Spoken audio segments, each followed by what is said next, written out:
দেবগুরু বৃহস্পতির দৃষ্টি যখন আপনার ষষ্ঠ এবং অষ্টম ঘরের ওপর পড়বে, তখন আপনার কিছু শত্রু তৈরি হবে। শত্রু সক্রিয় থাকবে, কিন্তু তারা আপনার কিছু করতে পারবে না, কারণ এই সময় আপনার রাশি লগ্নে কোনো সাড়ে সাতি বা কোনো ঢাইয়া নেই। তাই আমাদের দৃঢ় বিশ্বাস, শত্রুরা আপনার কোনো ক্ষতি করতে পারবে না বা কোনো কাজে ব্যাঘাত দিতে পারবে না। অষ্টম ঘরে দৃষ্টি থাকার ফলে কোনো আটকে থাকা অর্থ, আটকে থাকা কাজ, পেন্ডিং পড়ে আছে এমন কাজ, কোনো শুরুর ক্ষেত্রে আবেদন করেছিলেন, প্রসেসিংয়ে দেরি হচ্ছে, তো এবার সেগুলি এগিয়ে যাবে। যা ভেবেছিলেন এতদিন, এবার ঠিক তাই হবে।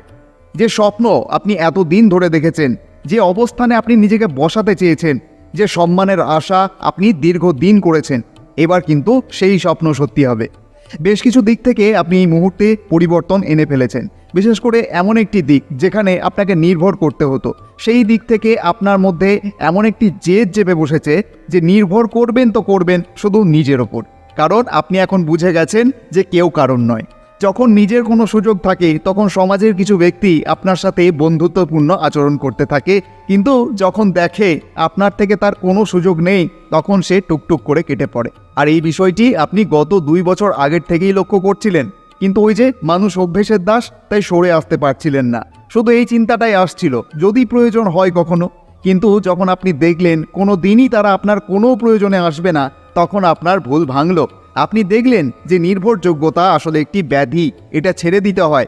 তাই তখন থেকে আপনি নির্ভর তো করলেন, কিন্তু শুধু নিজের ক্ষমতার ওপর। সেই অধ্যায় এখনও চলছে এবং আগামী দিনেও চলবে। নিজের পক্ষ থেকে চেষ্টা চালিয়ে যান।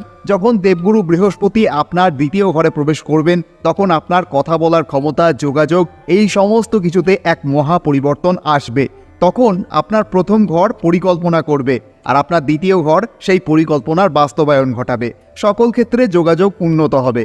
আপনার পরামর্শ, আপনার সিদ্ধান্ত, আপনার যে কোনো কাজ যা কথা বলার সাথে সম্পর্কিত এবং বাইরের লোকের সাথে ডিল করতে হয় এমন কোনো কাজ, সেখানে আপনি উন্নতি অবশ্যই দেখবেন।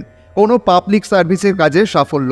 পুরো 12 বছর পর দেবগুরু বৃহস্পতি, যিনি আপনার পথ দেখানো গ্রহ, যিনি আশীর্বাদের গ্রহ, তার আশীর্বাদ আপনার কাছে খুব দারুণভাবে আসবে। এগুলি শুধু কথার কথা নয়, অনেক কিছুই ঘটতে দেখবেন আপনি। আর যখনই এরকম গ্রহের পরিস্থিতি তৈরি হয়, তখনই কিন্তু এইরকম উন্নতিগুলি দেখা যায়। আগামী 11ই মার্চ দেবগুরু বৃহস্পতি মার্গী হয়ে যাবেন। এই সময় সব থেকে বেশি যে বিষয়টা আপনি লক্ষ্য করবেন, সেটা হচ্ছে আপনার কথার দাম বিপুল হারে বাড়বে। কথা বলার ক্ষমতা উন্নত হবে। যাদের কাজ ভাষণ দেওয়া, তারা একটি আলাদা শক্তি পাবেন।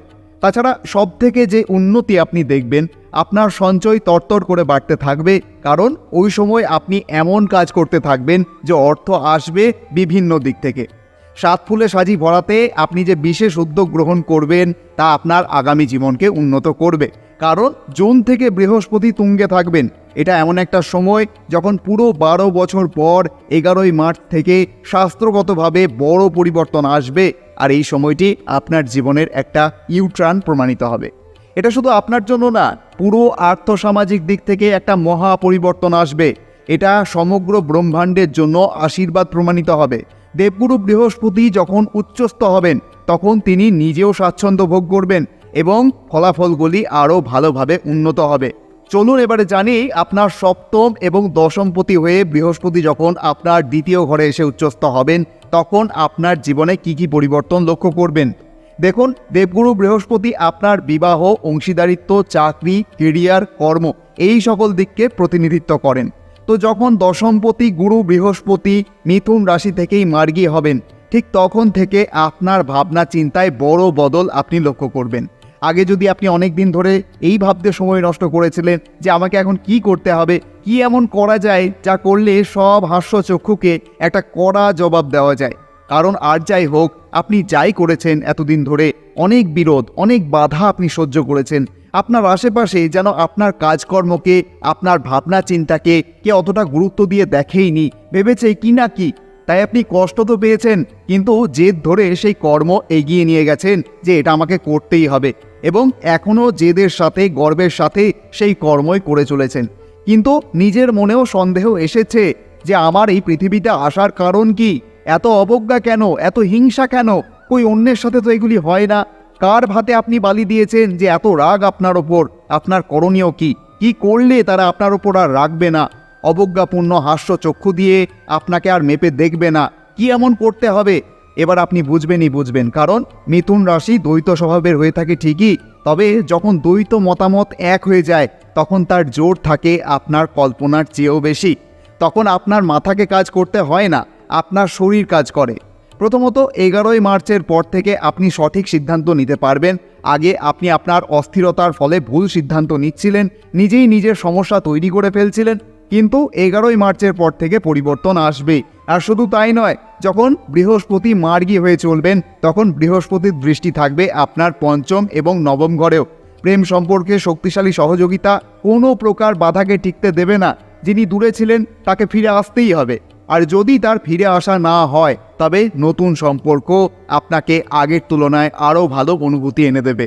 যাই হোক, যা শুরু থেকে অনেক চেষ্টা বিফলে গেছে, প্রেমে জড়ানোর ইচ্ছা হয়েছে কিন্তু প্রেম হয়নি, প্রেমের স্বাদ পাওয়ার ইচ্ছা হয়েছে কিন্তু পূর্ণ হয়নি, তো এবার সেই দিন আসছে 11ই মার্চ থেকে অক্টোবরের মধ্যে ভালো কোনো প্রেমের সম্পর্ক গড়ে ওঠার আশা দেখা দিচ্ছে।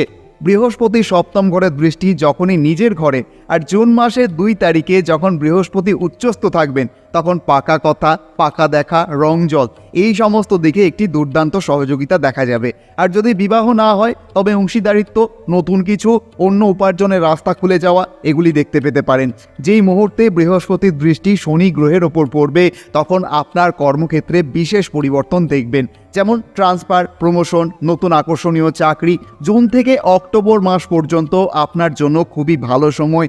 এই সমস্ত ক্ষেত্রে শুধু ভালো সময় বলা যাবে না, একদম চমৎকার সময় আসছে বলা যায়, কারণ 12 বছর পর উচ্চ অবস্থানে থাকা বৃহস্পতি গ্রহের দৃষ্টি শনি গ্রহের ওপর পড়বে। শনি সময় নির্ধারণ করেন এবং বৃহস্পতি আশীর্বাদ দিয়ে থাকেন। এই সময়ে আপনার চাকরি না পাওয়া একদম অসম্ভব। বৃহস্পতির দৃষ্টি যখন আপনার ষষ্ঠ এবং অষ্টম ঘরের ওপর পড়বে তখন কিছু শত্রু তৈরি হতে পারে, কারণ শত্রু তো আপনি নিজেই তৈরি করে ফেলবেন।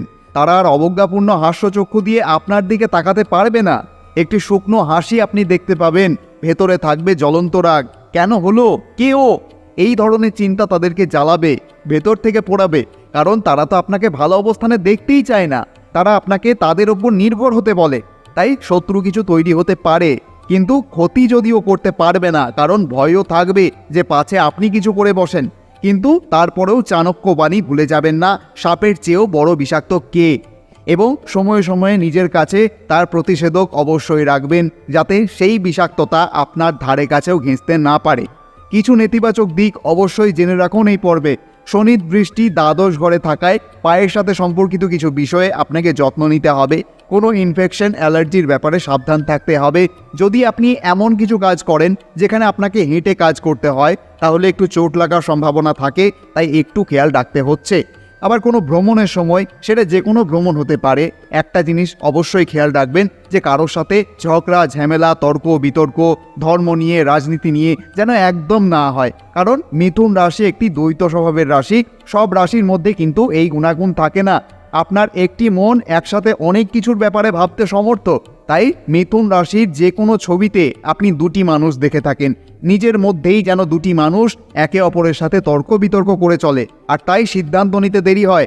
আর যখন দুটি মতামত একবার মিলে যায়, মনের মধ্যে থাকা দুই ব্যক্তি যখন এক বিষয়ে সিদ্ধান্ত নিয়ে ফেলে, তখন আর আপনাকে কেউ আটকাতে পারে না। আর তাই যদি আপনি প্রতি ক্ষেত্রে এই দ্বৈত স্বভাবকে এক করতে চান তবে উপায় অবশ্যই করতে পারেন।